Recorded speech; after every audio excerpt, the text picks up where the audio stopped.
Dimensional Sonic here, and I'm gonna be watching Death Maull versus Spider-Man 2099. And this comes from Rewind Rumble. I don't know if this would be a special video, but until then, I didn't watch the whole thing because I actually alright, what if I skip through it? I literally tried that, and that mostly did nothing. Because I didn't want to do spoilers, I guess. And plus, I just wanted to record it anyway. I got nothing else to do, so okay. Well, let's get on with the video. Whee! I'm gonna not go with TV. Movie style!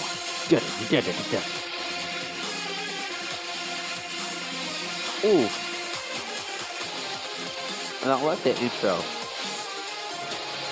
Please subscribe to this guy. He did so much good fighting animation.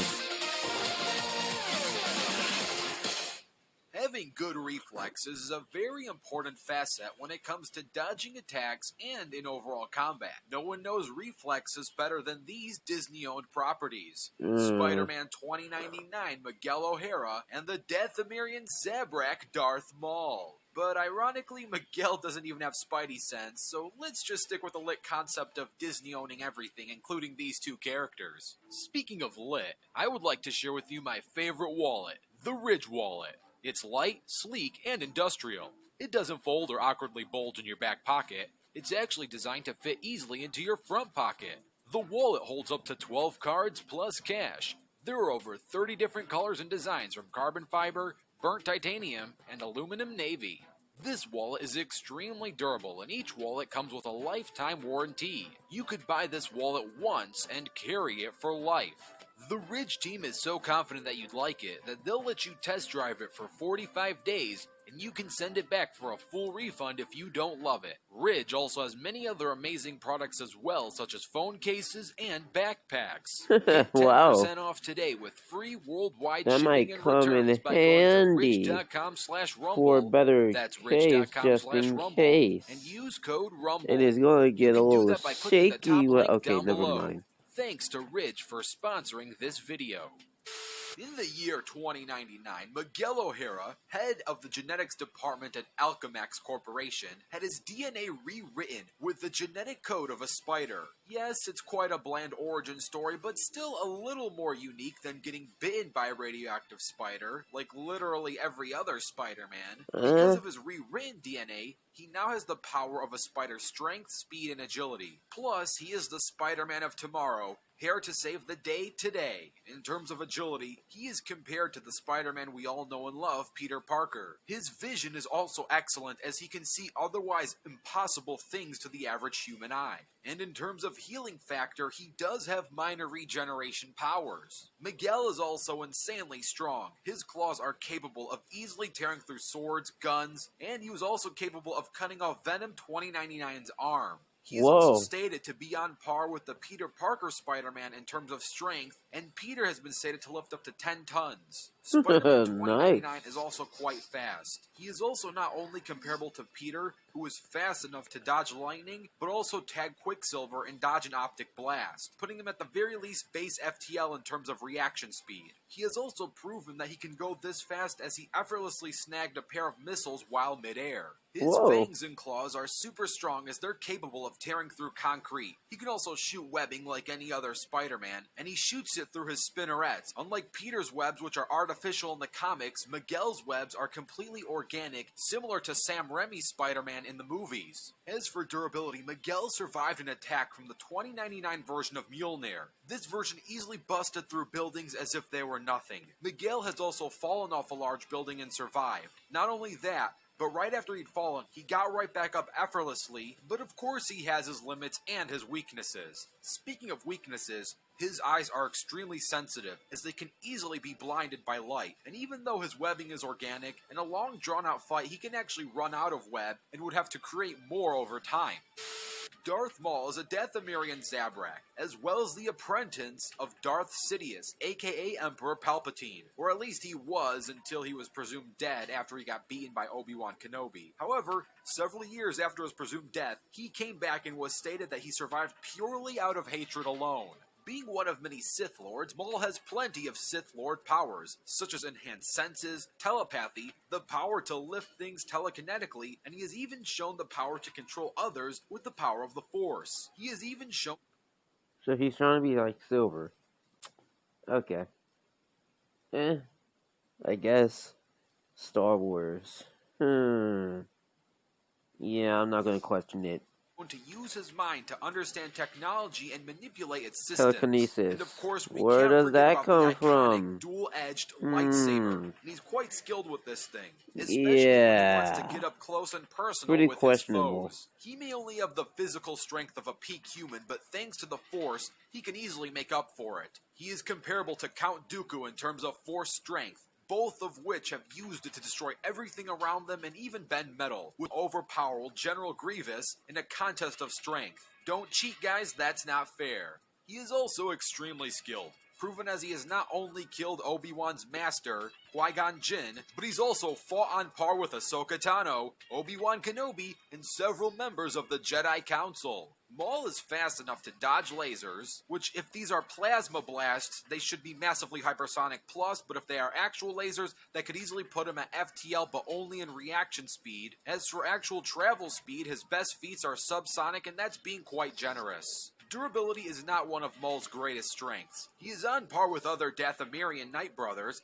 who are durable enough to stay conscious after having their faces slammed into the stone floor, with enough force to make a crater into it. Maull can be argued to be more durable with the power of the Force, actually be highballed to around town level. Agility is his greatest strength. Like all Force users, Maull can use it to predict oncoming attacks, and he can also jump incredible distances to escape otherwise fatal blows and attacks. Skill is also super important. He was able to take on both Obi-Wan and Qui-Gon at the same time, and was able to take down Qui-Gon even when Obi-Wan being a nuisance, but he still did lose to Obi-Wan at the end of the fight. But the fact that he can still go toe-to-toe with two Jedi at once and even kill one of them is still pretty impressive. One of his greatest weaknesses is the fact that he's super overconfident and thinks very highly of himself, which causes him to underestimate his opponents and likely make mistakes. Also, without the Force, he has very basic level feats.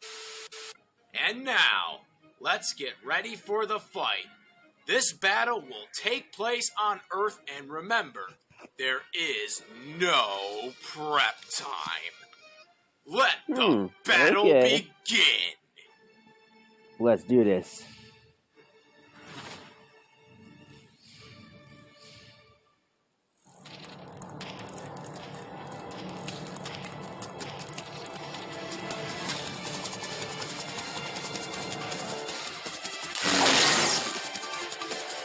You are no match for me, Lord. That can't be good.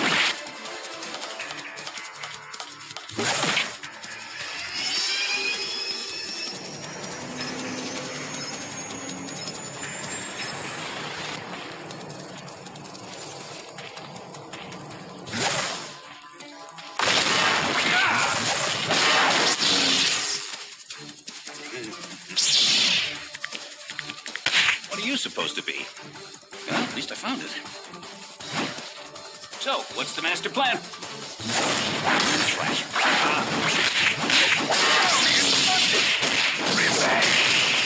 Oh! Ooh!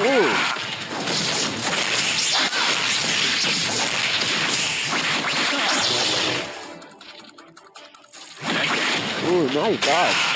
Ooh! Oh!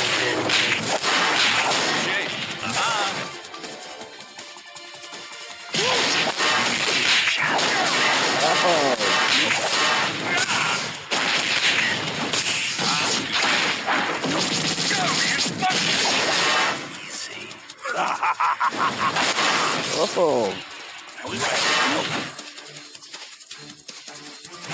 Ooh, that must have hurt. Kneel before Maull.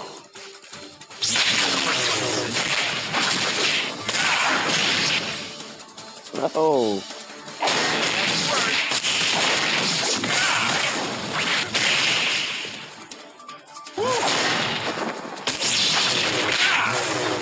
The dust. Oh my god. Yeah, that was totally a KO.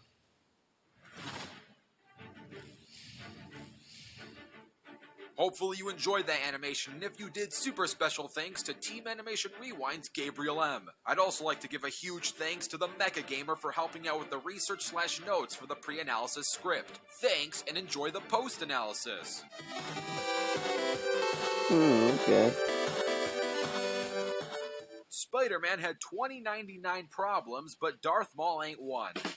Okay, that pun was corny, but Miguel still wins, and if we were to debate intangibles and semantics only, you could make a very good argument as to why Darth Maul would win. The combination of Miguel not having spider sense and Darth having the Force, there are plenty of arguments that you could make saying that the spider sense would be the only good counter to stopping the Force. And if the stats were close or equal, or even if Miguel had a slight edge over Maul, I could probably see the Force being a deal breaker which would give Maul the win. But when you really look at these characters' best feats, the statistical discrepancy becomes so wide, intangibles wouldn't be enough to seal the deal anymore. For example, Spider-Man was strong enough to hold off Thor's swings and even get him to draw blood. Now, Thor 2099 shouldn't exactly scale to modern Thor that we all know and love, and there is no reason to believe we should have Miguel scale directly to Thor anyway, but it's one of the many things we should keep note of. Spidey 2099 survived a straight shot punch from the Thing, who again is much older but still noteworthy. He even survived having an entire skyscraper collapse on him.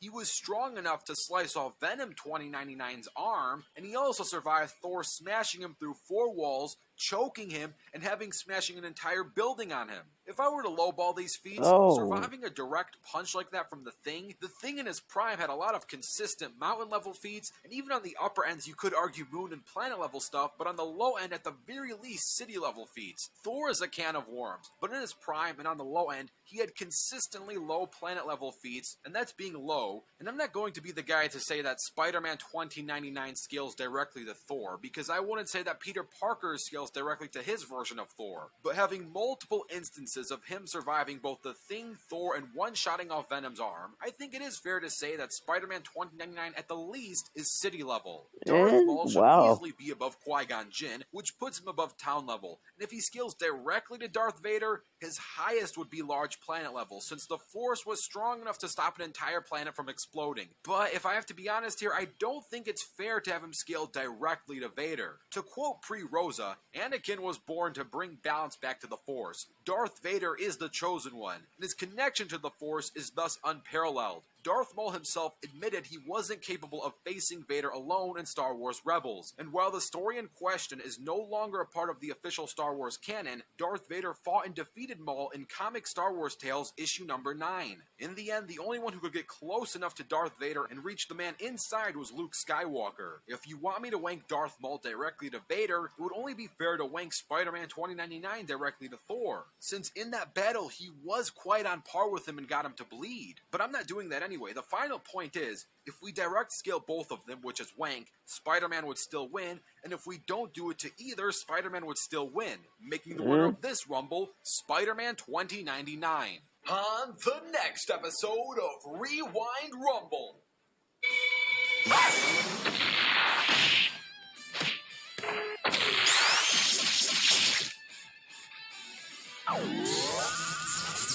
Thunder!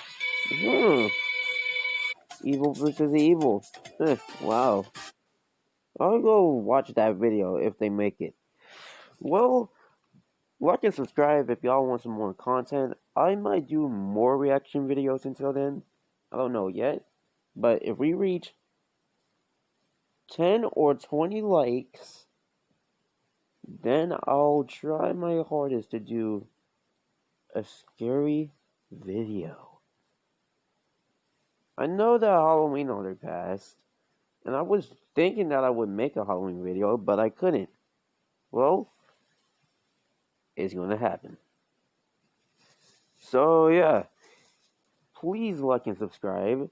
And if you reach 30 likes, or no, 20 likes, I'm going to do that. 20 likes, then I'll do it. But until then, stay safe, stay cool, and please stay speedy, speedsters. Have a good night, and have a good weekend. See ya.